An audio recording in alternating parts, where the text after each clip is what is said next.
Episode 17. Sudah cukup, 3 minggu kemudian, Fanny memandang sebuah surat yang baru saja dia dapatkan dari kantor cacatan sipil. Ya, dia telah mendaftarkan perceraiannya sejak 2 minggu yang lalu. Sepertinya tekadnya sudah bulat. Dia akan mengakhiri pernikahannya bersama Harry setelah dia berhasil mendapatkan apa yang dia inginkan. Tapi semua itu bukanlah untuk dirinya. Fanny akan memberikan semua aset yang telah dia ambil dari Harry kepada pemilik yang sebenarnya. Pemilik segala aset perusahaan dan beberapa villa dan juga rumah yang dia tinggali saat ini sebenarnya adalah milik seseorang, bukan milik suaminya Harry. Saat ini Fanny sudah berada di depan sebuah rumah kecil yang terlihat begitu tidak terawat. Fanny melangkah mendekat ke arah pintu dan mengetuknya perlahan.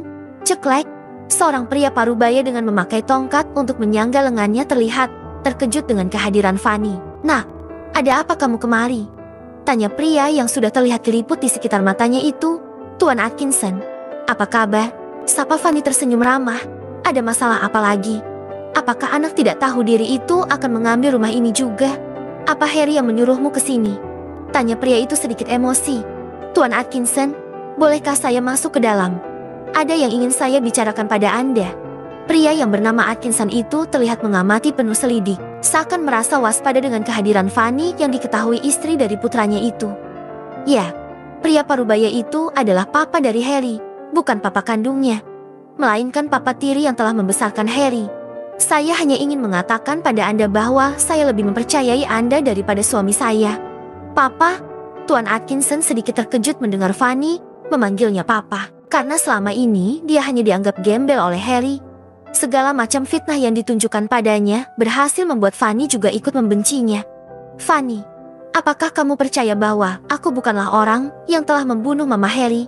Kamu percaya bahwa aku tidak melakukan apapun mengenai kejadian bertahun-tahun lalu itu?" Fanny tersenyum dan mengangguk. Selama 3 tahun menikah dengan Harry, inilah kedua kalinya Fanny melihat Tuan Atkinson. Yang pertama kali pada saat acara resepsi pernikahannya bersama Harry waktu itu. Disitulah Fanny mengetahui fakta bahwa sebenarnya Tuan Atkinson adalah papa dari Harry. Tapi pada waktu itu Tuan Atkinson langsung diusir dari tempat itu. Fanny merasa ada hal aneh ketika menatap raut wajah Tuan Atkinson, seperti sorot mata kesedihan dan kekecewaan yang terpancar di dalam bola mata itu. Ingin sekali Fanny bertanya padanya, tapi karena Harry mengatakan bahwa pria parubaya ini yang telah membunuh mamanya dan mengakibatkan sosok sang papa kandung bunuh diri, akibat ulahnya menjadikan Fanny percaya padanya begitulah saja.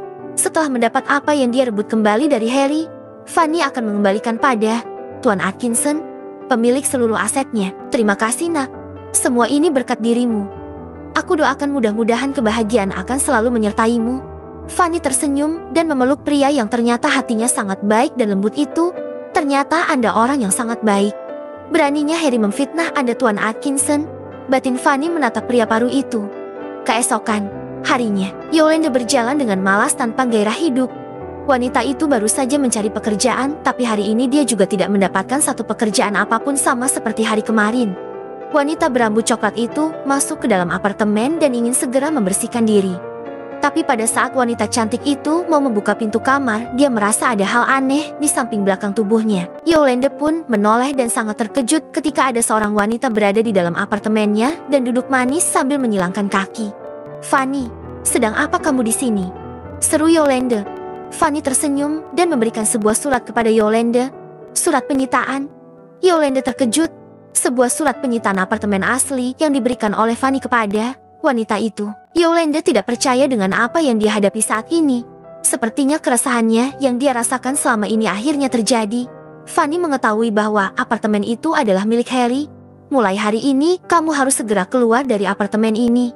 Aku beri waktu sampai malam nanti, karena besok tempat ini akan segera kujual," ucap Fanny dingin. Kemudian Fanny berjalan ke Yolanda masih dengan seringai di wajahnya. "Tidak, ini apartemenku.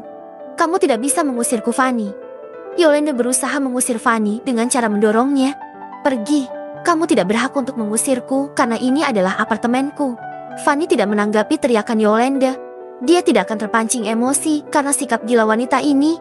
"Aku tidak peduli. Dan ingat ini, bukan milikmu Yolanda. Aku tunggu sampai batas waktu malam nanti. Kalau kamu tidak pergi juga, jangan salahkan aku kalau kamu akan diusir paksa dari apartemen ini," ucap Fanny kemudian berjalan keluar meninggalkan Yolanda yang sudah duduk lemas di lantai. Yolanda memukul lantai berkali-kali karena merasa sangat marah. Apartemen ini adalah harta satu-satunya yang dia punya. Tapi saat ini telah diambil oleh Fanny dan akan mengusirnya paksa. "Fanny, aku akan menghancurkanmu," teriak Yolanda frustasi. Wanita itu mengingat 3 minggu yang lalu, tepatnya setelah Fanny diangkat sebagai presiden direktur menggantikan Harry yang terlibat skandal dengannya itu. Saat itu dia mendatangi Fanny dan Harry di kantornya. Yolanda mengancam kepada kedua orang itu akan menyebarkan video skandalnya dengan Harry, berharap bahwa dia bisa menekan mereka dan bisa diangkat sebagai sekretaris lagi dan juga mendapatkan tanggung jawab dari Harry yang telah mencampakannya. Tapi ternyata hal tersebut tidak bisa untuk mengancam Fanny karena dia juga sudah tidak peduli dengan Yolanda maupun Harry.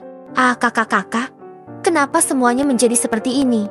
Yolanda berteriak kencang sambil menarik rambutnya. Tidak pernah dia bayangkan akan menjadi seperti ini. Semua kebahagiaan yang telah dia rancang sedemikian rupa hancur pupus sudah. Sedangkan Fanny berjalan keluar gedung apartemen itu dengan senyuman kemenangan di bibirnya. Setelah semua urusan selesai, Fanny akan menyerahkan surat perceraian yang sudah dia pegang itu kepada Harry, dan dia akan pergi ke luar negeri untuk memulai hidup kembali dari awal. Untuk Franklin, entahlah, dia sepertinya akan menjauh dari pria itu karena Fanny tidak ingin merusak hubungan Franklin dengan wanita yang sudah menjadi pemilik hatinya. Bersambung.